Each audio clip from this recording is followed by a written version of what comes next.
Hey guys, Alex from 7th Hour Films back again with Merlin. Last time on Merlin, we had the Drawing of the Dark, where, basically some things went down. Mordred helped a Saxon girl escape, and then she ended up being caught, and then Mordred tried to help her escape again, and then he was locked up and she was executed, and basically this swung Mordred to the side of Morgana, and at the end he told Morgana that Emrys is Merlin. So everything's going straight down to hell. Everyone has blown it quite extremely. And this is the final 2 episodes. This is sad. I'm very sad that we are on to the 2-part finale of Merlin. This has been such a great show. I've really, really loved it, and it's sad to see it go, honestly. It's really sad to see it go. But we knew this was going to come eventually, and today we begin the end. It's the beginning of the end, which is a episode title that I hate, but in this case it really is the beginning of the end. It's the beginning of the end of the show, because it's part 1 of the 2-part finale. So, yeah. I have no idea what to expect from these final 2 episodes. I mean, there's a war. There's a war with Morgana. Obviously, Mordred has turned, and we have gotten a vision of Arthur falling at the hands of Mordred. So, yeah, we've also got a vision of Morgana on the battlefield, being looked over by Emrys, which was Old Man Merlin, which is interesting because she knows who Emrys is now. So I don't know how that'll work. And we got that vision like in season 4. So yeah, I don't know. This is gonna be pretty crazy. Like always, though, if you want to watch my reaction to this episode of Merlin, what you got to do is head down in the description or to the pinned comment. Click on the link there. That will take you over to the reaction. You can watch it just like a normal reaction, and when you're done with that, you can pop over here to this YouTube video for the discussion.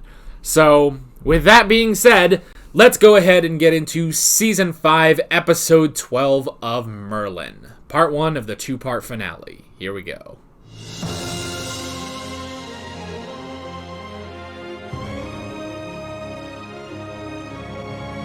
Alrighty, that is the penultimate episode of Merlin.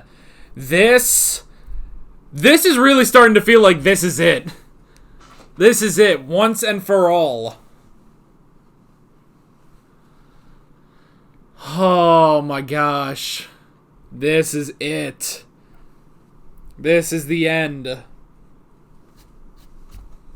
Oh man. That was a great episode. You know? That was a great episode. I really, really love that. Just everything. Everything in it. Just incredible. Oh my gosh. I mean, this is certainly a step above the Sword and the Stone 2-parter we had. Oh my gosh. I love how much has been done in this episode too. Like, so many things happened in this episode that it's almost like, oh my gosh, how much is going to be in the next episode, you know? My word. This is starting to feel like it's it.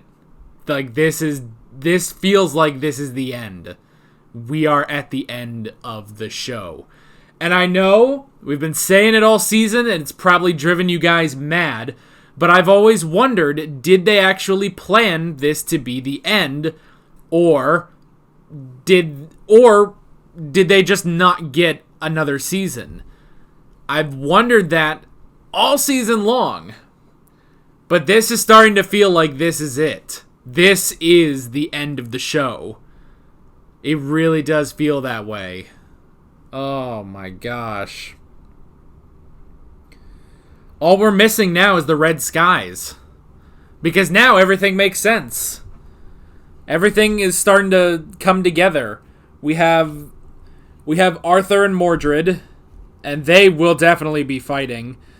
And then And then we have Morgana is there, and Old Man Merlin, Emrys, is coming. All we're missing now is the red skies. That's the only thing we're missing now, is the red skies that basically just... That's the last key to the visions. The two visions we've had. The vision Morgana had at the beginning of Season 4, as well as the vision that Merlin had at the beginning of this season. It is all coming to a head here and now. And this has to be it. There's no escaping anymore. They have specifically said in this episode, there is no escape for either Arthur or Morgana. One of them is going to die here. Oh my gosh. Now, we saw the vision that Morgana had, which led her on her quest, 2 seasons long, actually. A 2-season long quest to take out Emrys. Because that's the thing, it was early in Season 4 when she told her vision to Agravain and was like, hey, I apparently fall in battle to Emrys. And so Agravain started asking around about Emrys, which is why Merlin, figured out the truth about Agravain in the first place. So we kind of know what is in store for Morgana with this battle. What we have not seen is a clear definition of what will happen to Arthur and Mordred. We don't know at this point. So, I don't know. I don't know what we're going to be doing next episode, but it's going to be intense. And yeah, all we're missing is the red skies, which I'm hopeful that there are red skies so we can get out of the day to night shots. But I have to say, okay, when Arthur was giving that speech, that was a legitimate nighttime shot. Like the first legitimate nighttime shot of the entire season was him, and you can tell because the flames that they had are vibrant and colorful, and not only are they bright, but they're also properly reflecting off of everything, So that speech, that was a legitimate nighttime shot. Now, when the battle started, the flames looked pretty legit, but they aren't reflecting off of anything, so I think that's another day-to-night shot. But yeah, we'll have to see. That's the thing, is the skies will be red, The skies will be red over the Battle of Camlin, so we should get that at some point next episode. Also, here's a quick question, and maybe this will come in the next episode, but I have been wondering this for a while. Now, hear me out. I schedule out shows in advance, so if I start a show, I have an entire spreadsheet that shows basically what episodes I'm doing each week. It's good, I basically have my plan, just every episode that I'm doing each week with each show. So I write out the episode titles, and, the episode titles are pretty fine, There's nothing really too crazy, but long ago, when I filled out all the episodes for Merlin on my schedule, I did notice that this episode is called The Diamond of the Day. The Diamond of the Day, which after the last 2 finales have been 2-parters. So we had The Coming of Arthur and The Sword and the Stone. Pretty simple to understand what's going on in those. Pretty much. You understand why those titles are there, even just from that first episode.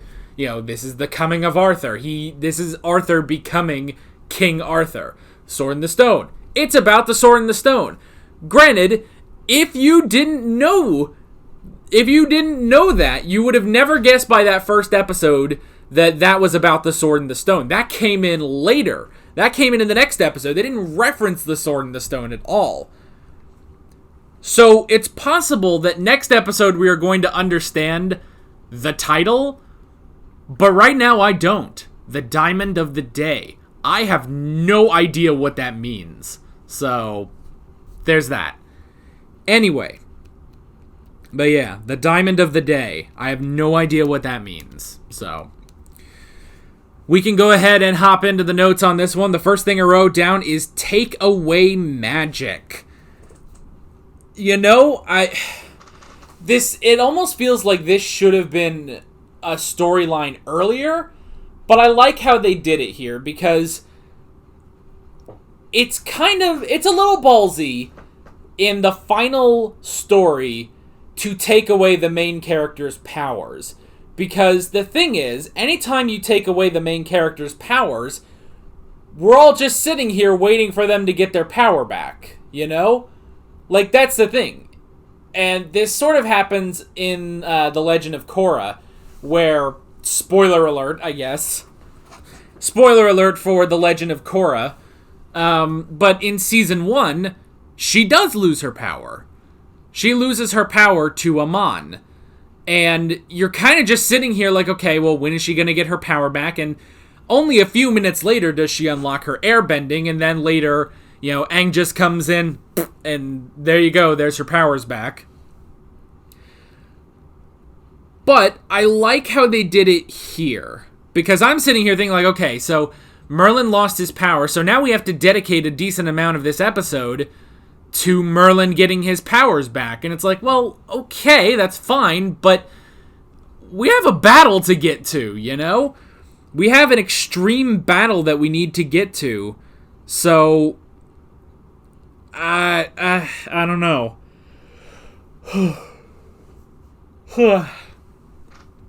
It's like, we have a battle we need to get to. We almost like don't have time to deal with Merlin not having his magic.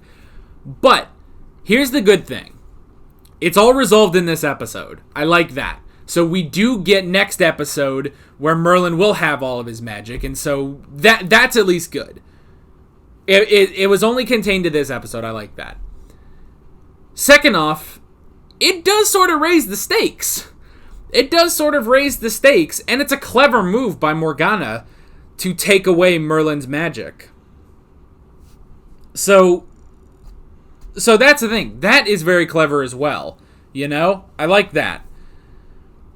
And honestly, yeah, it's not too crazy because, you know, for an episode where it's like, okay, you know, yes, this is the penultimate episode and, you know, this is part of the finale. This is it right here. This is part of the finale.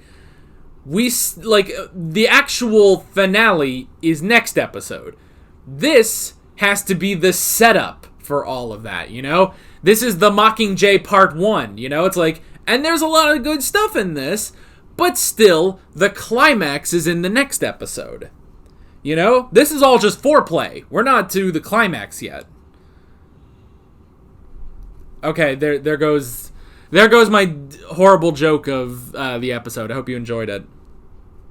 Anyway, but yeah, like this is all it's all supposed to be set up, but I like in that setup that it goes through the entire thing because I was worried that Merlin was going to have to return to the battle without his magic, and then at some point he would have to like at a big moment during it, then he would get his magic back. Like towards the end of the battle, he would get his magic back. But that doesn't seem to be the case. Well, obviously it doesn't seem to be the case because he already has his magic back and he's on his way with his magic, all of his magic, even probably more of his. He's probably stronger now, and he is on his way to the battlefield. So that's good. I like that it's like, okay, yes, we have like, because this whole finale was basically already laid out that it was going to be the final confrontation between Arthur and Morgana at the Battle of Camlin.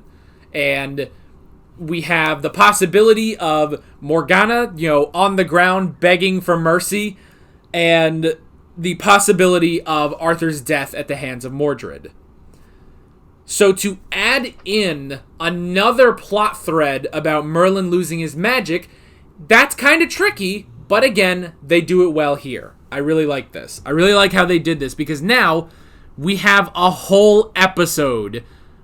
We'll still have a complete other episode with Merlin's magic and how that's going to play a part in the great battle. So I like that. Oh. It is. I friggin' knew it. Okay. I looked down at the next note, which is the Garrison, and I was right about the girl. All right, Arya. Arya, played by Erin Richards. She's the same actress that plays Barbara Keene on Gotham. Which this is 2012. Gotham would have been 2014-ish. Yeah, that's true. Yeah, so she hadn't started Gotham yet. But yeah, as soon as I looked at her, I was like, why does she look familiar? And I was like I was running through other actresses, and I was like, no. And I was like, wait a darn second. But yeah, and granted, she basically only has a cameo in this, but still, that was really, really cool. I really did like, I really liked recognizing her. So, yay, good on me for recognizing her. But yeah, so we had the attack on the Garrison, which it took me a little bit before I realized that's the Garrison, not just Camelot, because it just cuts and a building's on, this entire place is on fire, and it's like, well, wait, Camelot can't be burning right this second. It's like, oh, okay, it's the Garrison, I getcha. So yeah. We have the battle at Camlin, which is pretty cool. And I like, so why is there this great battle at Camlin? It's interesting because, yeah, in the past, I feel like we would have, held our ground at Camelot, but I like the way that it's like, okay, well, no, we can't just do that because we would abandon so many people to be slaughtered by Morgana. And it's like, okay, yeah, that's a legitimate concern. So what do we do? Well, we're going to have to risk things probably even more by going out and meeting Morgana in battle, which is pretty crazy. But yeah, so I do really like that. And especially too because I feel like with what they say, it's like, oh, we could hold here at the Citadel instead of meeting her in battle. That honestly sounds like something Uther would have done, because he wouldn't have really cared. And yes, he was the king and he defended Camelot. He still is more of a, I don't want to say like needs of the many, because that's not exactly it. It's almost like the opposite of that. But he would have instead just fortified Camelot. But that would be the thing, is that there would be an entire thing of Arthur or someone else, anyone else being like, hey, maybe we should just go meet her in battle, So it does show the distinct difference between Uther and Arthur, so I like that. Morgana just fashioned her own Excalibur. What? Like, honestly, it makes sense that she can do that. It's like, oh, well, you just have a sword that's bathed in, the fire of a dragon, and there you go. But the thing about that is that we've always heard, that kind of sword can only truly be wielded by Arthur Pendragon, It's like, it's a certain, now, and they've never gone into this, and I wish this is maybe the one thing I wish they had gone into more on this show, is why specifically this magical sword should only be used by Arthur Pendragon. Because Uther used it, and not a lot really happened. Like, Uther used it, but not much really happened, and then the dragon was like, no, you can't do that, go hide it somewhere. And then Merlin was like, alright. And then that was that. And then Merlin used it.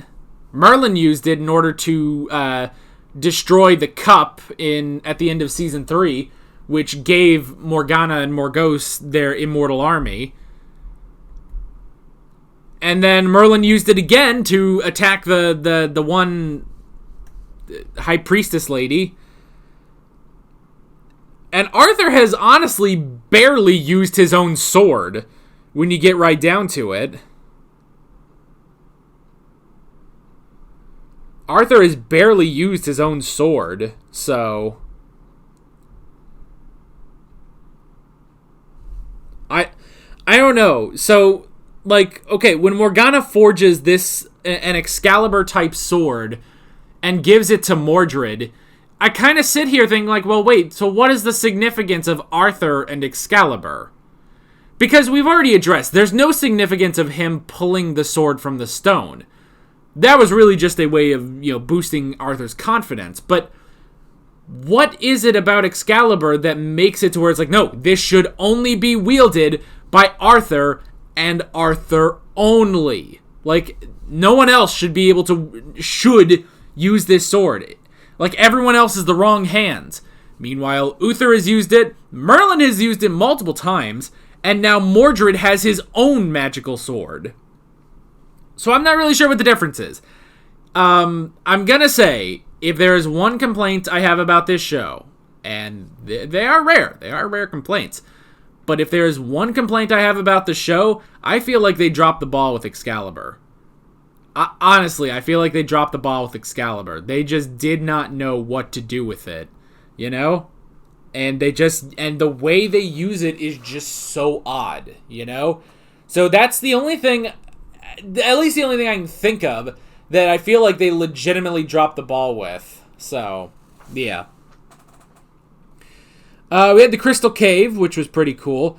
And it's also interesting, it's like, okay, Merlin has to go out and get an errand. He has to do an errand. That's his excuse.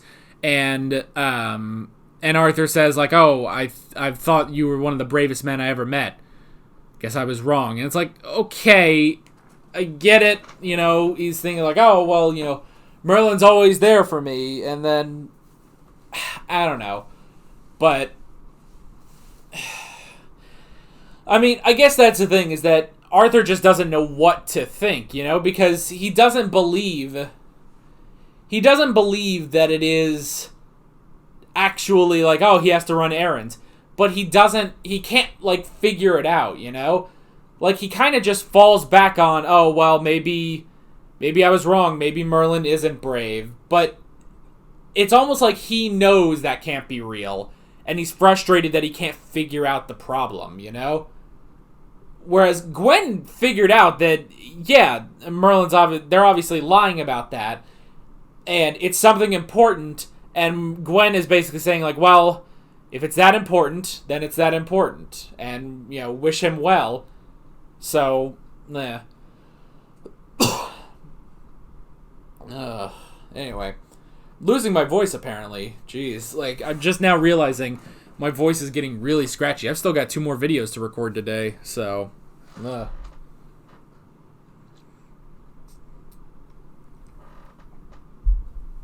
Anyway. I did like taking Gwen to the Crystal Cave. I wish he could have stayed, Like, I get it, like, okay, get back to the battlefield and stuff. I wish he would tell Gwen that he's a sorcerer. Because Lancelot knew. And Lancelot was, of course, Lancelot figured it out. That's the thing. Lancelot figured it out. And that was always a cool thing between the two of them, that he knew about Merlin's magic.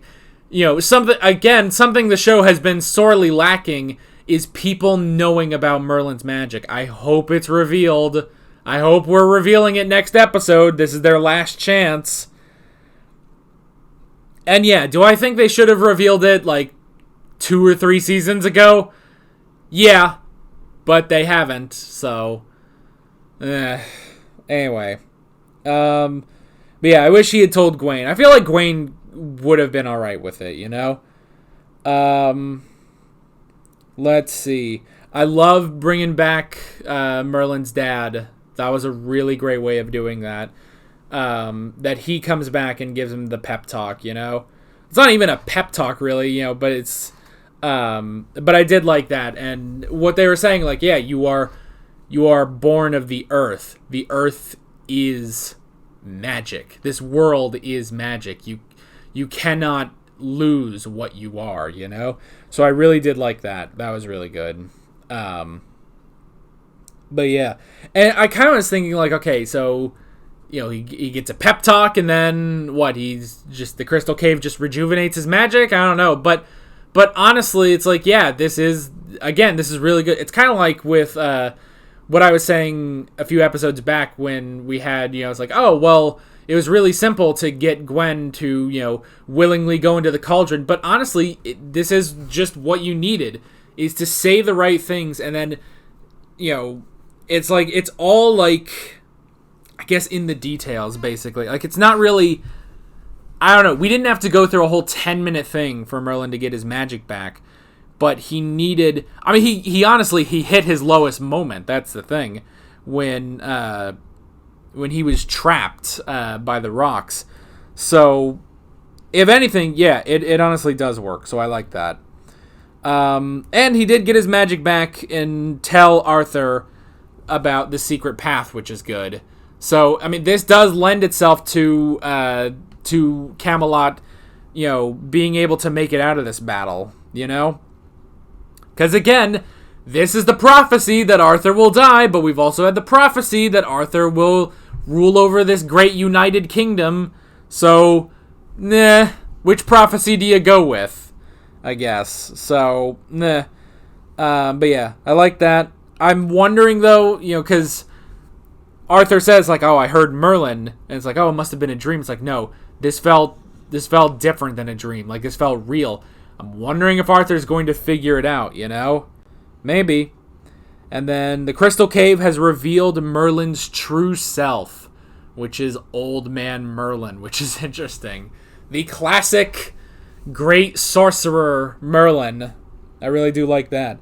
It does make me curious, though. It's like, is he going to look like that forever now? Or is this a temporary thing? I don't know. It does seem kind of interesting that it's like your true self, and we're sitting here like, oh, the old man, like, oh, like the classic legends depicted Merlin.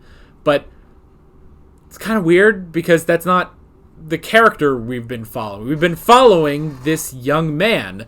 We haven't been following the old man. He's shown up a few times, and it's always been for laughs, but for the most part. But yeah, it just seems kind of odd. It's like, oh, is this what we're going with? Is he not going to be, the young man he was? I don't know.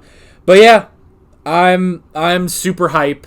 We're almost there, guys. Next week, we will be watching the final episode of Merlin, the Diamond of the Day Part 2.